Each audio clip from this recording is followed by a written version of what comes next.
Life is a quest for logic and reason. It is a quest to find balance between science and faith. Life is a quest for knowledge and understanding. But most importantly, it's a quest for personal discovery. Whatever your quest, knowing yourself is the beginning of all wisdom. Welcome to Quest.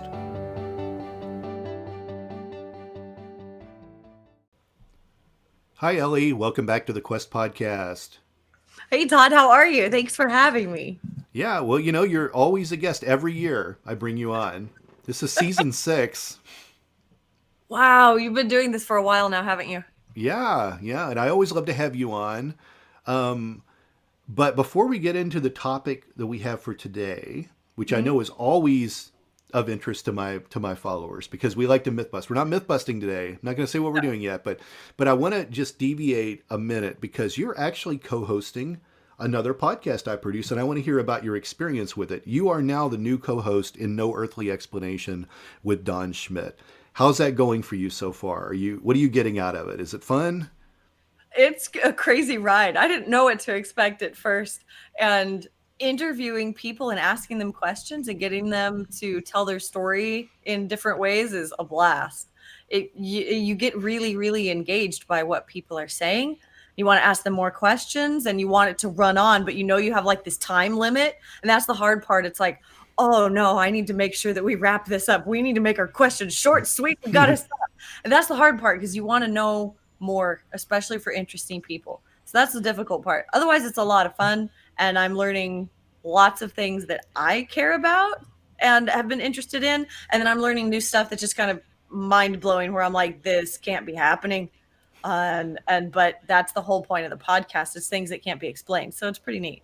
When you mention, wanting to hear so much and speed the questions up, it's hard to do this with Don Schmidt as a co-host because he likes to talk. He really does. And he will talk, and I'll be producing these episodes, and I'll be like, we got to reel in Don because he's talking so much. I would say that's very difficult. He loves to tell stories too. And so he's very engaged. Like when people start to talk, he's like, oh, and I have a story about this too. And then he'll tell his end of it. And it's good for engaging conversations. I mean, he could probably talk for 3 hours with the person, but we have such a short amount of time. It's like, okay, Don, what was your question? Well, like I love the story, but you got to get to a question. It's really so fun. So far on the season, you've had a woman whose child had a past life experience. Uh-huh.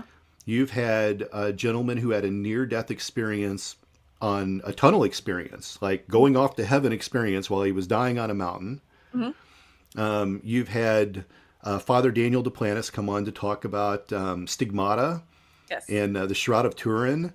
Mm-hmm. What have you gotten out of those? Has there been a favorite episode for you so far?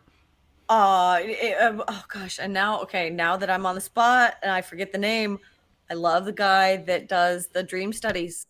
I'm so engaged with what they're doing about, mapping people's dreams or trying to reverse engineer what people say. And so Daniel Oldis. Yeah. Yes. So for me, that sort of a thing is so engaging because it's so scientific and there's pinpointed things where, you can't really explain it, but parts of science can break it down. And so that was the best episode for me so far.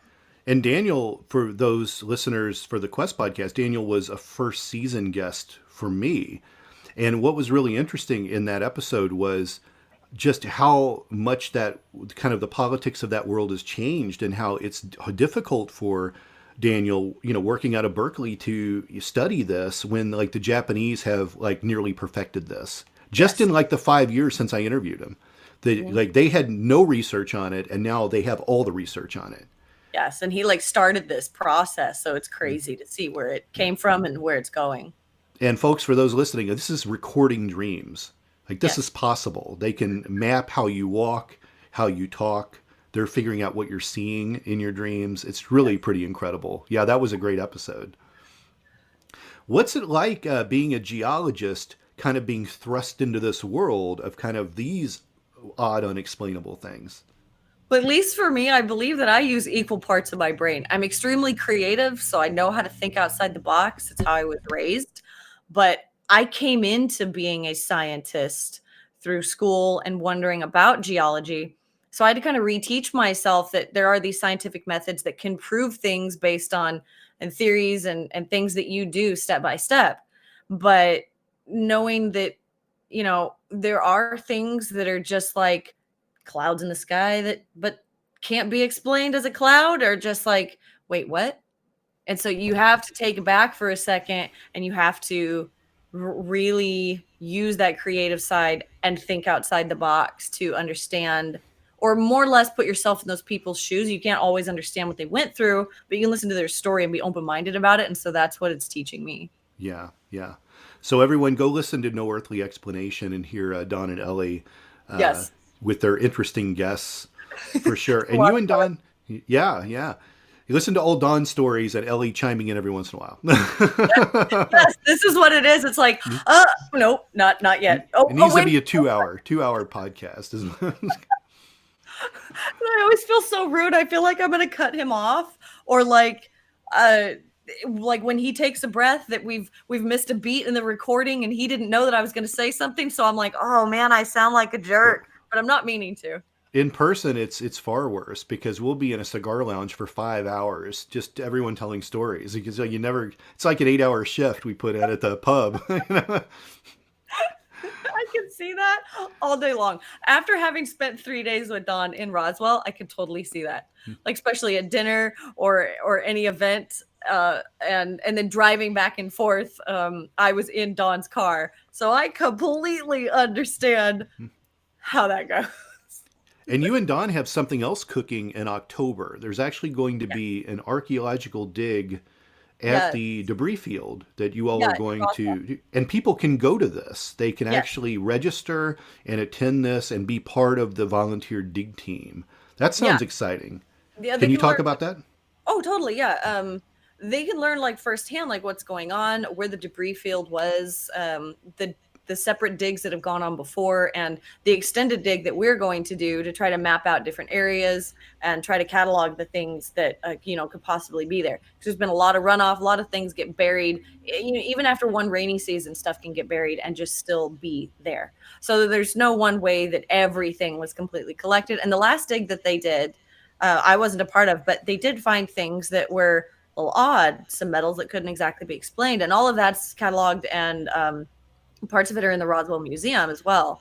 But we're hoping to go and take people out there so that they can see that. People that are enthusiastic about it, people that want to just see kind of the geology of the area, whatever they want to learn on both sides of either, the scientific part, or, science mixed with, space and aliens and that kind of a thing.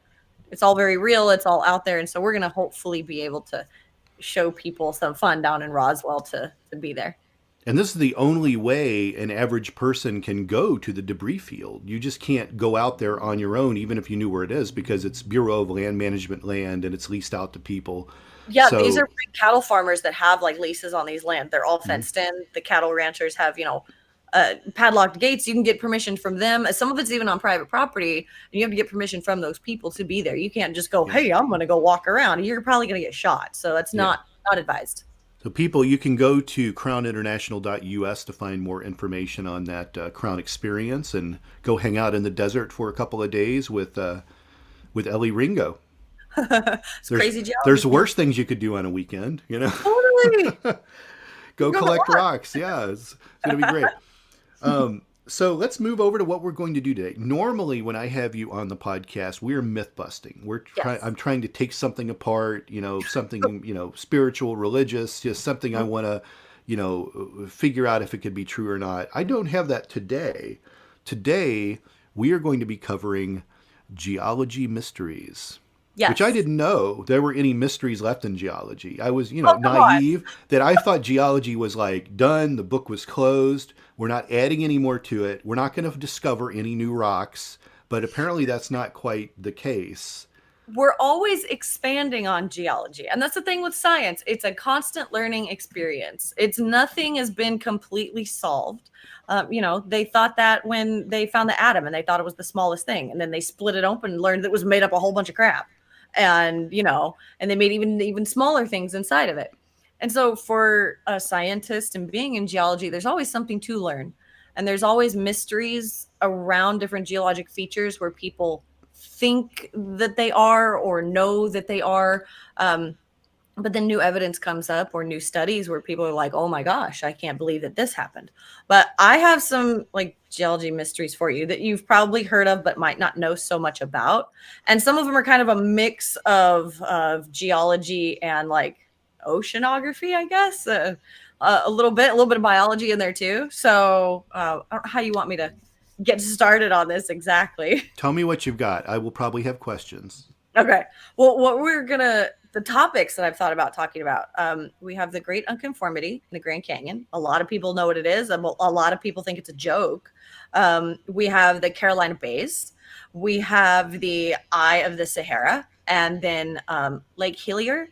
And I probably say that wrong every time, but oh well, it's over in Australia. And so there's the four big things that people are always either confused about or think that they are there for other reasons than they are actually there, or that aliens put them there. I've only ever heard about Lake Hillier because it's the Pink Lake. Okay, yeah, it is the Pink Lake. And so a lot of people think that it's pink because it's made up of, different rocks. There's different minerals in the water, when actually, if you look at where it's located, like there's a huge body of water, the ocean or sea, that is right next to it, and it's only separated by like 100 to 200 foot of like vegetated sand dunes. And so the lake is really, really close to the sea. However, what's really cool is the color never changes based on how much water it flows into the lake or how much water flows out of the lake. It stays this color because there's a very specific microalgae that grow inside of it. And so you have just the standard like red algae, like a cyanobacteria and that kind of a thing. And then you have other microalgae that are names that are a truckload long that I cannot pronounce. But if you look up the names of those algae, you'll see that they feed off of extreme salinity. And so this lake has so much salt that salt can start to form on top of the water. The whole shoreline is made up of salt. And even though it's like right next to a sea, the clays that kind of surround this lake really don't let it escape from the bottom, which is kind of neat. So it can't just all drain out and go into the sea. And plus it can't get inflooded as well. So like the salinity doesn't change. It only kind of stays the way that it is. How it doesn't, I guess, overflow and become a different color, I'm not sure. Like there's a lot of, I would say, different shrouded mystery around the bacterias that are in that. But they also say that if you scoop up the water into a container, it will remain that color forever. It doesn't change. It doesn't. So it's insane.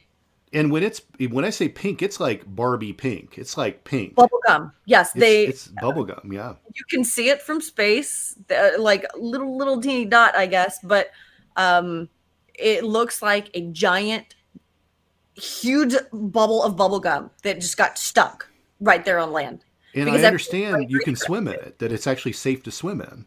Yeah. People make excursions to swim in the Pink Lake. Yeah. And so it's super salinity. So you're going to float like crazy, basically.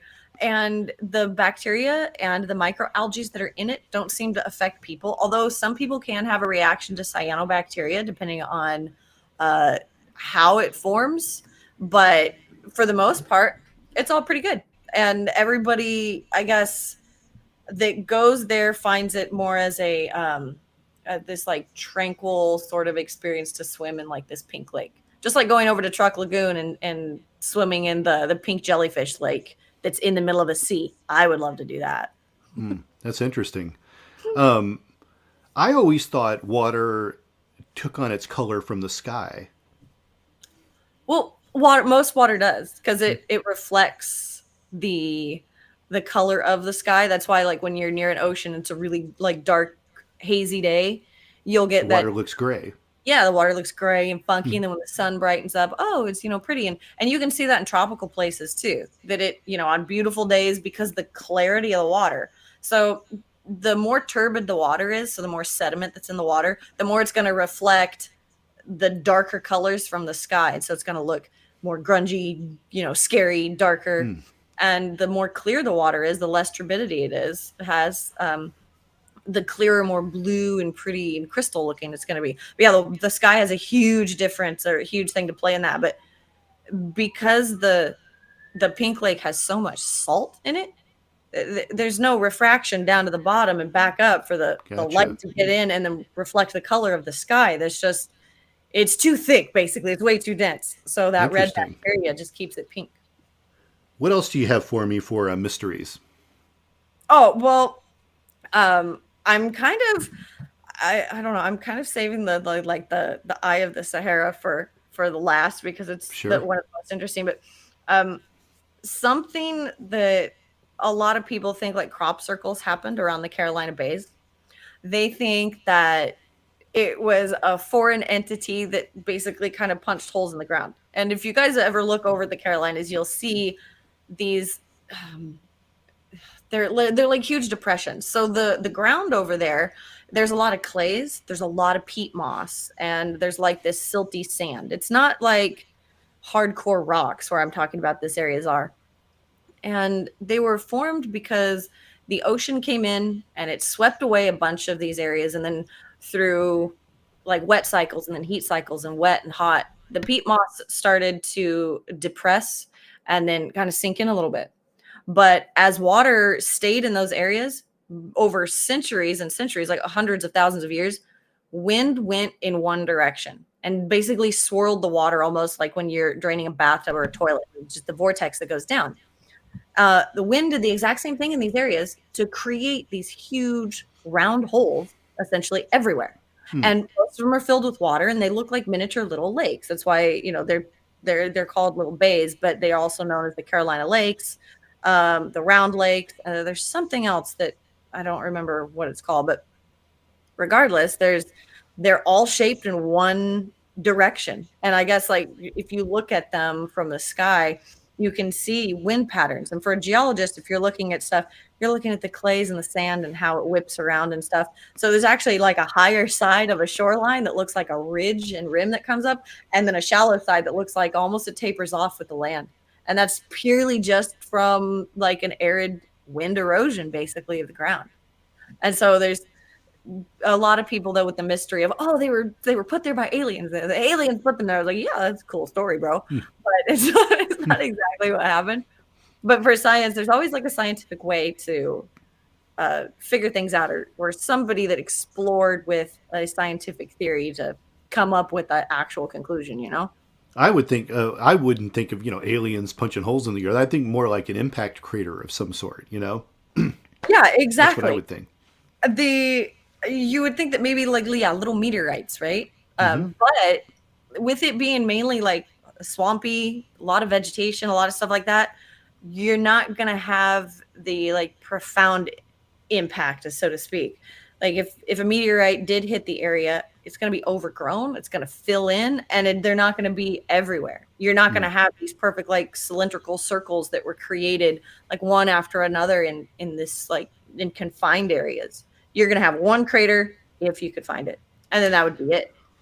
It's interesting we brought up impacts like this because I think people are used to hearing the theories about dinosaur extinction and potentially a big impact that might have happened there off the coast of Mexico. That whole, what is that, the Yucatan crater or whatever it is they call it, I can't remember.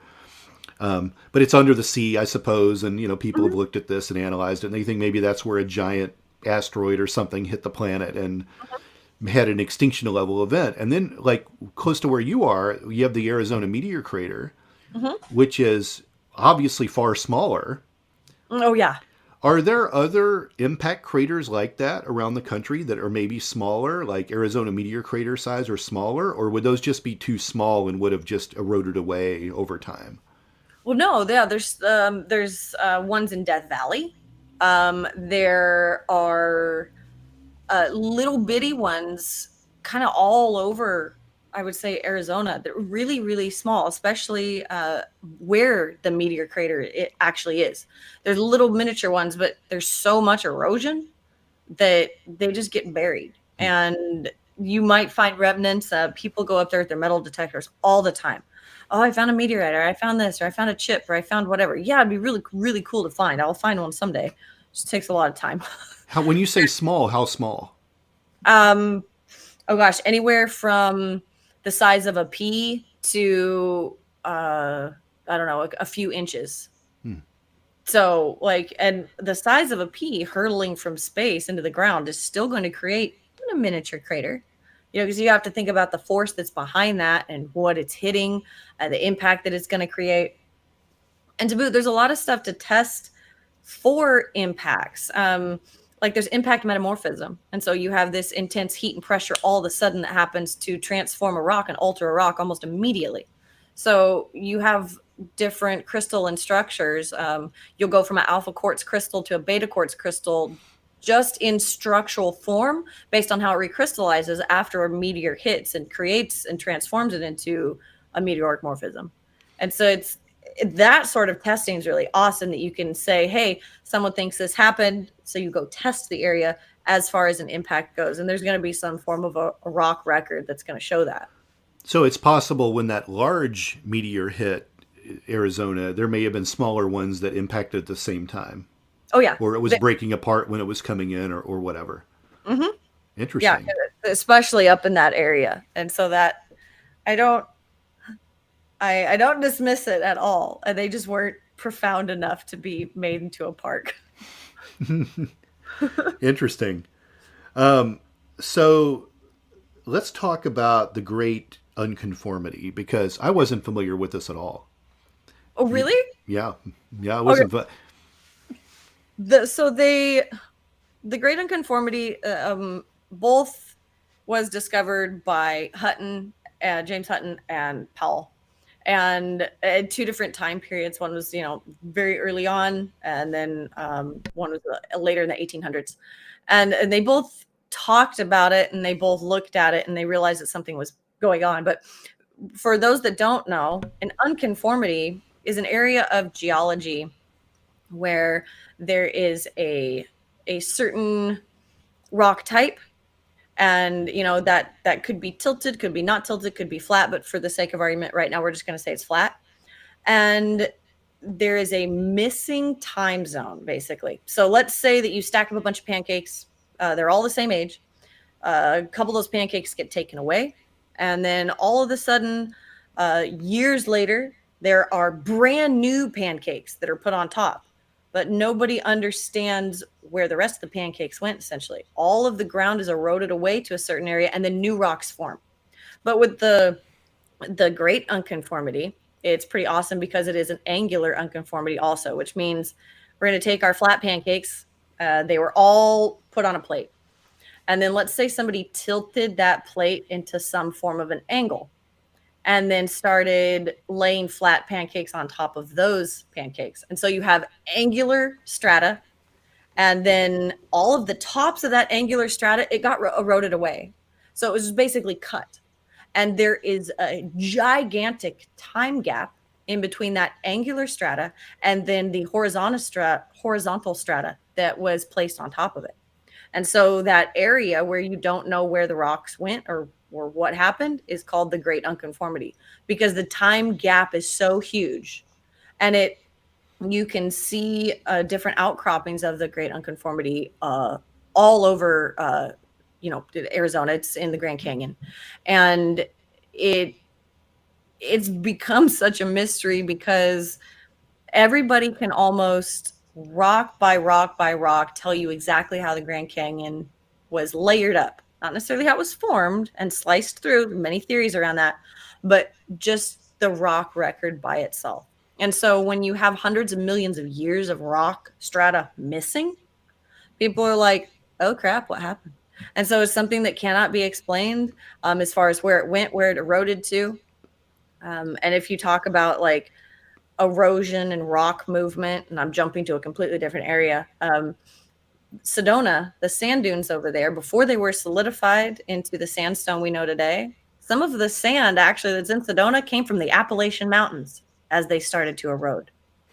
And so that huge event, mountain forming event, or known as an orogeny, that happened to create the Appalachian, as it started to weather away, all of our the huge amounts of winds that we had pushed that sand all the way over here to the west. So that's pretty neat. And so one of the other things with the Great Unconformity is the the strata that there is tilted underneath of where the unconformity is in comparison to the horizontal stratum above it. And that's because one of our plates, our oceanic plates, was subducting underneath of the American plate. And we created a huge orogenetic event or mountain building event, which popped that strata up to make it tilted. And then just over time, they don't know what did it, whether it was wind, water, or just simple time of erosion that chopped off those top layers to allow other layers to lay flat on top of it to make up the rest of the Grand Canyon. Interesting. I know it sounds crazy. It's really easy to explain the short version, but the amount of details that goes into it, you could talk for days on it, and you wouldn't get anywhere. And so it's fascinating. It's really cool. But do you have questions about it? I don't know if I have questions about it. Your expert opinion. What happened to it? Well, it's very well known. There's not one geologist that I have ever heard of that either doesn't know what the Great Unconformity is, that hasn't studied it, that it isn't used as the Grand Canyon example. That's what they call in college to explain unconformities in general, because there's so many of them throughout the Grand Canyon. But the Great Unconformity has all of them. You have your angular unconformities and just all of the layers on top of it, and even the way that it's been sliced through. That there's, I don't remember the name of the kid, but people can look it up. But there's somebody that's doing studies about how the Grand Canyon was actually formed. And they're now suggesting that there might have been a gigantic lake that was north of the Grand Canyon, north and I think a little bit east, that they've found fossil records that match the records of where the fossils are at, actually down below, that have been carried down to the bottom of the Grand Canyon, that believe it could have been a slow trickle from a giant lake over a very, very, very, very long period of time until that lake just disappeared. And then, the Colorado River coming in, cutting the Grand Canyon even bigger than it is, or than it ever has been basically today. And it's doing it now at a rapid evolved rate in comparison to what it looked like, several hundred years ago. But the new evidence is kind of cool. And I found that out just because I have a lot of geology friends. They're like, hey, did you see this? I'm like, no, but now I need to. And so we all do rundowns about all of this stuff. And there's always those theories about what the ice age would have looked like. Yes. And when you start to have things melting off and you have, giant lakes that could give way, there are a lot of theories about, the giant ancient lakes that were in Canada maybe that broke free and created things the way they were. Mm-hmm. But the question is, you always talk about, the slow trickle of things. If Lake Michigan gave way and headed one direction, what would it do to the land? If we were talking about something that big that gave way, could it carve out a Grand Canyon through Kansas, or through Iowa? Where would all that water go, and what kind of damage would it do? There are a lot of people that theorize you could carve out something that big very quickly. You could, depending on the rock type. I honestly don't know what rock type Kansas is. I'd have to look that up. But with massive amounts of water, if you just think about the physics of it, it's going to wash everything superficial away really quickly. And one of the reasons that the Grand Canyon formed the way that it did is because of the sediment particles that were in the water that were abrasing all of the rest of the rocks as it flowed down. It wasn't just water alone. Water's powerful, sure, but you have to have those other mechanical parts to help with the mechanical weathering. So sandpaper on sandpaper, basically, and bigger sandpaper on sandpaper to help weather that out. So yeah, could the lakes, Lake Michigan, decide to carve something out? If it did it real slowly, yes, because every river, if you've looked, will cut a bigger trail in a stream if the meander doesn't move. But that's over long periods of time. A lake, if it just let go, it's just going to wipe out houses, all of your above soil, all of the top stuff. It's not going to really get into the rocks unless it continued to do that, never ending. It would probably find the lower points of the bedrock or whatever, right, and just follow in those in Oh those. yeah. Yeah. Oh yeah, because it would carve out anything Mm-hmm. soft right away. Any of that top sediment, alluvium, that kind of a thing, old stream beds. Yeah, that'd probably be gone. Is just a theory. I mean, guys would nothing's gonna happen to Lake Michigan. Don't worry about And I think if Lake Michigan broke free and did that, it would last a while. There's a lot of water there. it. Yeah, I don't know exactly how much water was there, but yeah, I would imagine that it wouldn't do it overnight. It seems like it would find its way to the Mississippi River and make that much larger. That's what Oh would yeah, happen. yeah, people Because would half be. of Illinois will be gone when it's now it's all a river now, is what would. Yes, exactly. No, for sure that I don't know exactly what would happen though. I mean, it would definitely just be cutting stuff. It would make everything that's already cut bigger. I need And it would, a fiction show on natural disasters that could happen. they're gonna scare the crap out of everybody. Oh my gosh, we can't live next to Lake Michigan. It's What gonna if Lake Michigan broke free? What would happen? And then we have to tell a story about how the Mississippi River would widen. It would the Gulf of Mexico would be inundated with water. Half of Florida, all of Florida would be gone. Who knows? Oh my gosh, Florida just be wiped out. Florida's a disaster, anyways. Houston will be gone. Oh yeah. Yeah. I think we've got a great show here. I think we have a great apocalyptic, catastrophic show hosted by Todd and Ellie where we Oh just my talk about gosh. possible natural disasters. There was a great show I used to love. It was called Life After People. Oh I my think it was gosh. on Discovery Channel maybe or something. I used to watch it. You can still see them on YouTube. And Life After People was about what would happen to the world if people vanished from the earth. And it would start with, and this show is great. Like, this was so good. It would say 1 day after people, and then it would be 1 week after people, and 1 month after people, and 1 year after people, 10 years after people, 100 years after people. And they would go all over the country, and they would show what would happen in various areas. Uh-huh.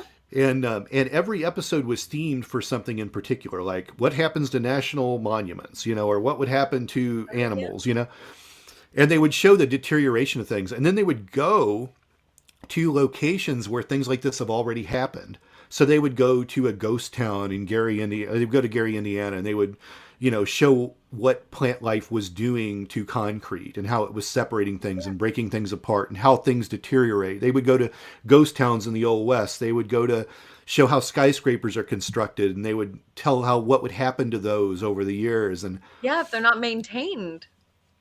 I remember there was a great one that was in Chicago, and it was showing the Sears Tower, or whatever they call that tower now. And they were talking about how the gaskets that hold the windows in are only rated for so many years, and those gaskets have to be replaced. And when those gaskets deteriorate, the windows will fall out. So they were like, 20 years after people, the windows are falling out of the Sears Tower. And then they mentioned the cat population and how cats like to go to high places. And they said something like the Sears Tower would be totally inhabited by cats because cats try to find the highest point. So it was always something interesting like that. They mentioned one about Atlanta and the kudzu in Atlanta, and how the kudzu, when it's not cut back, will just take over everything. And they did a whole half of the episode was about the kudzu taking over Atlanta and how quickly it would actually consume the entire city and what it would do to the buildings, and then what would happen if there was a lightning strike, and how Atlanta would burn because of how quick the kudzu would burn. So it talked about just how quickly things would be taken over and then just destroyed. It was a really fascinating show. Oh my gosh, Life After People, right? Yeah, look it up on YouTube. That's the only way you can find it now. Oh, But I'm you'll definitely watch going one to. and you'll be hooked. You'll be hooked and you'll want to watch them all. But it's really fascinating where they go to and what they show and their theories on it. And they'll show like these, artist conceptions of what things will look like in the future and all that. But yeah. Oh my God. So our apocalyptic show will be, I think it's always interesting in California when you get to like the edges of where the big cities are, and you kind of see the deviation on the watered lawns and the desert, and how they're always fighting to keep the desert out of the cities. And that if you evacuated California, the desert would eventually just take it over all the way to the ocean. And I think things like this are really fascinating because, I mean, think about when the Sphinx was unearthed, how much of it was under sand and how much of that stuff just the sand took over. Yep. And I just wonder, unchecked, what would happen? What part of this country would become desert that isn't desert right now? What would Yeah. happen if Yellowstone erupted? Hmm. I think we have a show, Ellie. I do. A really dark, Very, morbid show. very morbid show. Like basically it means that everybody's gonna die in one way or another. Just saying. We're going to call it Todd and Ellie's Prophecies. Oh geez. That's what we want. You don't want anything bad named after you. Sorry. Oh, man. So you save the best for last. What's the Eye of the Sahara? Let's hear about this. Okay, so it's actually been known as like a lot of different names, but it's a Richard structure or a rechart structure. People say it a bunch of different ways. Basically, it was an Arabic name, and it was found by this person, Richard. Which I'm probably saying it wrong. So for everybody out there that doesn't like the way that I'm saying it, I apologize in advance. But basically, it's a huge dome. And it was originally thought that, or it's a volcanic dome. I should clarify that. But most people thought that it was a giant meteor impact site, or maybe multiples of them. And it gets its name for like the Eye of the Sahara because it has these concentric rings. It's huge. It's like 29 miles across. As you can see it from space, it has like its own little, I don't know, environment going on around it. A lot of dust, a lot of dirt, a lot of wind, that kind of thing. But what makes it really awesome is that it was this giant dome. So you can think of a dome literally as half of a ball being pushed up through the earth, and it was fed by these different magmatic features. So you usually even have different types of rock. You have rhyolitic rock, you have gabbros, you have the middle part's the best. I love a breccia. So you have a hydrothermally altered volcanic breccia in the very, very middle of the dome, making up the center. And you have kind of almost these thin layers of rock that were fed by these essentially volcanic inlets or volcanic dikes that were constantly feeding the layers of this dome. And not all domes are solid. Some of them are hollow. And I believe that this one was probably hollow. Like each one, there was a little bit of space and room in between each area. And as it starts to erode, like sand and dust and different things, get intermixed in between all of these rocks. So you do get little like sedimentary layers that are also within the volcanic layers. And that's just because, this thing is over, 100 million years old of just erosion. That's not to say when it started, or actually, when it started to develop under the ground before it was pushed up to the surface and then kind of eroded away. A lot of people, or not a lot of people, but there is evidence that the entire surrounding area was actually giant bodies of water at one point in time. And that helped aid in the erosion. And even the Eye of the Sahara had water in it itself at one point in time because of the different rocks and the different sedimentary layers that are in it. It would only give way that there was some form of a lacustrine area going on. But I found it absolutely fascinating because the different rocks that are altered in that area, the hydrothermal vents alone were so old to get into this area and this kind of underground workings of all these like volcanic inlets. There had to be massive amounts of like subduction in this area, and then just pushing all of this hot magma and water from some plate up to this area to continually feed it. Because that's a lot of magma if you're thinking about it. You think about anything that's that huge for one structure. We are getting to like, the Grand Canyon status of this is what this is, but it's over, in the Sahara, it's over in Africa.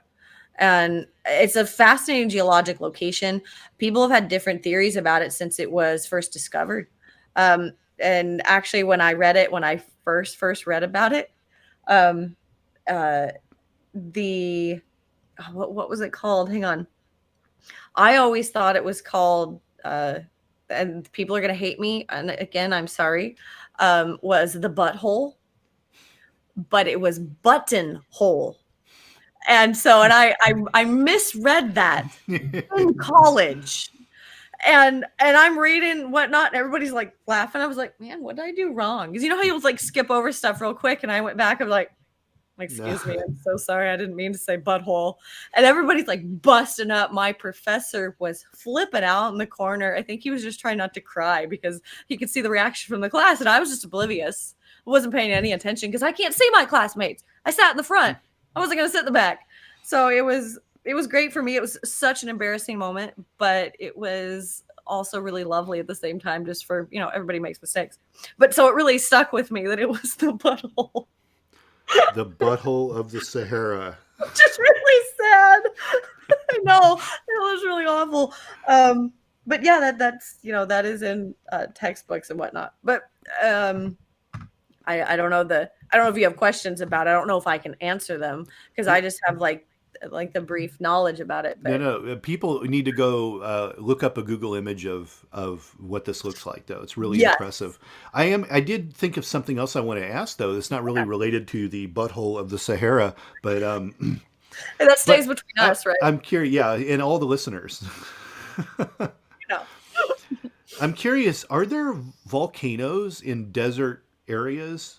Because thinking offhand, I can't think of cases where there are, were or are active volcanoes in desert areas.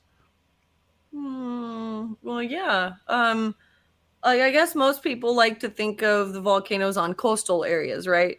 Or closer to coastlines, and that makes the most sense because those subduction zones that are pushing down one plate underneath of another plate, they're bringing in that water and they're pushing it down. So they're basically feeding a volcanic stock with all of the stuff that it needs to create a volcano.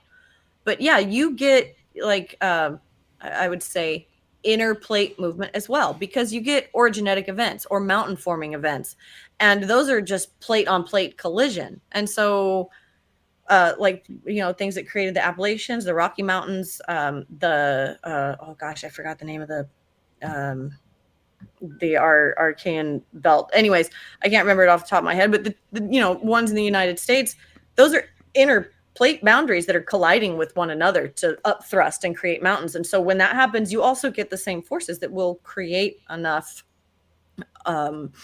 exchange of energy, basically, to bring up molten magma from the mantle and then push it up into some form of event that creates volcanoes. Like, and if we were talking about, I don't know if you consider Arizona a desert or not, or if you're talking about more. I consider it a desert wasteland. I don't like driving through Arizona. I like to get to New Mexico. I'm just like, get me through Arizona so I can get to New Mexico, because this is really what I like. Well, that's fair. But most of Arizona, most of Nevada was covered with volcanoes.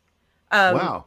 The entire area. In fact, because of the ignimbrite flare up, I think it was 60 million or whatever years ago, most, and that was the subduction of the Farallon plate and something else I can't remember the name of, but all of that, again, huge subductions with continental plates, they created these orogenetic events, and you have huge volcanic activity everywhere.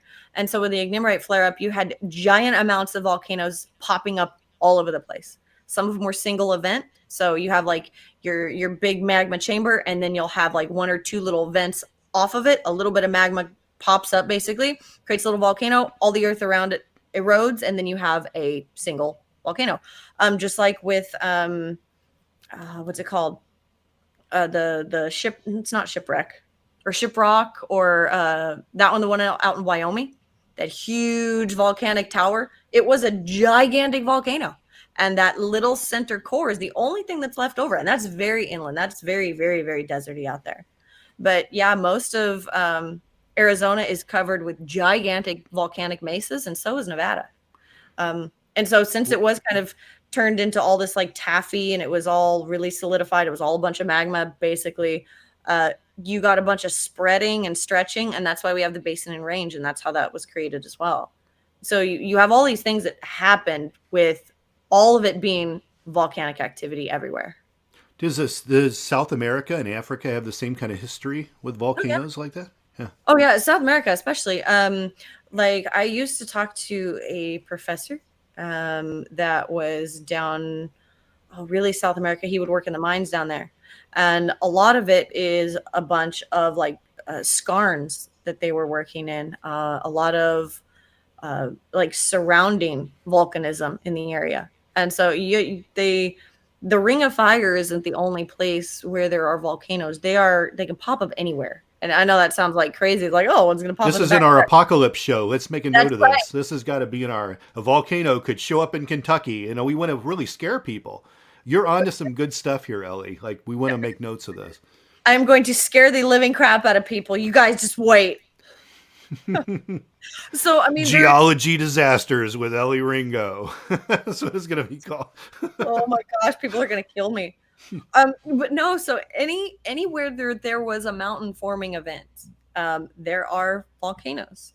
I don't quote me. I might be wrong, but I believe that Kilimanjaro over in Africa, that is part of volcanic activity. It's the reason that mountain is there. I would say, I guess, the ones on the coastline don't count because you're talking about more deserty areas. But yeah, no, they're freaking everywhere. Yeah. Well, no, I appreciate you telling me that because it's really fascinating. Because I obviously when we deal with volcanoes, you go back to ancient history. The volcanoes made the world, but I think people in modern times think of if there's an active volcano. Is there one in Alaska? Is there one in Iceland? Is there one in Hawaii? Mount St. Helens could go again. Like that's what people recognize, right? Yeah. You don't think of like, oh, could there have been a volcano somewhere in the Middle East that I wasn't aware of that helped make things the way they were? Because you think of that as desert. I think people don't think about maybe other things that happen. Like even in Italy, Italy was Vesuvius, right? That was the big daddy there. Yep. And I believe everybody talks about Vesuvius because I mean the ash killed everybody. And I would Mount St. Helens in its own right, if people would have been inhabited like around it more so, it would have done the exact same thing because the ash just obliterated everything around it. I mean, even if you go back, you can still see like the zones. It was 80 whatever when it erupted. And you can look at how the progression of vegetation has been so slow just because of that ash layer that just smothered everything. Yeah. And I mean, the trees are fairly young around it. I mean, now they're 30 years old, 40 years old, but like they're fairly young considering. Oh yeah, because you have humongous evergreens around that area that are, towering. And then you've got these little bitty trees all the way around. But yeah, people better not count out St. Helens because that sucker could very well go again with no problem. And so could Shasta for that matter. Shasta's right down the road, is, geologically speaking, I guess. Sure. Right. If you drop the string. Right. And what about Australia? Does Australia have activity with what's Australia's deal? With volcanoes? I mean, they're not. That wasn't a landmass made by volcanoes like the Hawaiian Islands were. That was like a plate that broke off, or some other deal. But it's not really volcanic there, is it? Honestly, I know that there are volcanoes that are in Australia, and I don't know the names. I know that they've got. I want to quote, like 6, 7 like big ones that formed like bigger mountains, but definitely don't quote me on that because I haven't studied the area enough or really looked into it. I just know kind of there are a lot of them there, but they're not huge significance. Is most, if not all, the volcanic activity in the Northern Hemisphere right now? Pretty much. Is there a reason for that? No, it's the way that the plates move. I mean, we have 8 major plates, 11 minor plates, and at any given time everything is moving. And so they talk about the ones in Iceland, because that's a hot spot for volcanic activity right now. And I am so bummed that I didn't go to the Blue Lagoon when I was up there because I might not get a chance to ever go, and that's going to suck. But the way that the lava is moving through old tubes, the way that hot spot is just coming up like fast and hard, it's because the continental movement, the continental plate movement up there, there's actually places, if they're still there, where you can swim through under the ocean and swim through 2 continental plates. And so you have these divergent plate boundaries, and you have things that are constantly moving. And it's not as fast as the plate in Africa that moves in oh man, I forgot the name of the rift there, but it's measured in centimeters per year, which is absolutely bonkers. It's insane. But with the plates moving at any given time, you can release areas it's by the slightest movement.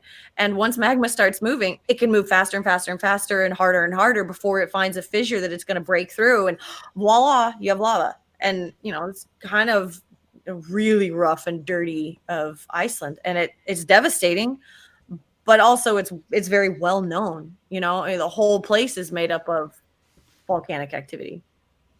Wow. Well, great conversation, Elley. We're going to cut off here because I'm a continental plate denier. I don't think it's real, but, we're going to save that conspiracy theory for no earthly explanation. Okay.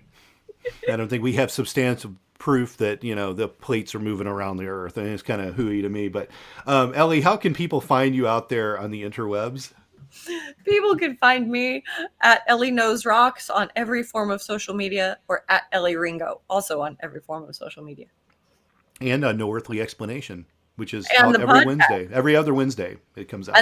And that plays everywhere there's podcasts. We're on YouTube. We're on Spotify. We're on, those are the ones that I primarily listen to. But you can find it everywhere. So go listen to us be crazy over there. Yeah, for sure. And tune in next year at this time for Elley Ringo's Geology Disasters, hosted by Todd and Elley. So that's coming soon, folks. We're going to start working on that. That'll be the next episode. You and I will just talk about geologic disasters in theory, people, just in theory. But I'm always going to preface, this could happen. This could happen. This could happen. We're going to have one of those really deep voice, AI voice disclaimers at the beginning. What you're about to hear could happen. Strictly theorized, but it could happen. Yeah, that's the great thing about theories, because they could happen. Oh my gosh. Elley, have a good day. Let's talk soon, okay? Thank you. You too. Bye. Take care. Bye-bye. Metacortex Publishing hopes that you've enjoyed this presentation. Please take a moment to listen to some other podcast offerings from Metacortex Publishing. The No Earthly Explanation podcast investigates the things that are unexplainable. Hosted by world-renowned investigative researcher Donald R. Schmidt and scientist Elley Ringo. Follow them as they look for evidence for things that have no earthly explanation. Available anywhere you listen to podcasts. Cult Following is a podcast that studies the personalities and common traits of cult leaders and their followers. Get the real story behind these infamous and oftentimes tragic cults from a new perspective, through exhaustive research, and from interviews with people that were there. Available anywhere you listen to podcasts. Thank you for listening to this podcast. Please be sure to rate and review this episode. This podcast is produced by Todd Fischer and Anthony Smith and is distributed by Metacortex Publishing. This podcast is copyright. Any previously trademarked or copyright content is used by permission. Information and opinions stated in this podcast should not be construed as medical advice. Please be sure to visit the official website for Metacortex Publishing at metacortexpublishing.com or find us on social media for other unique content.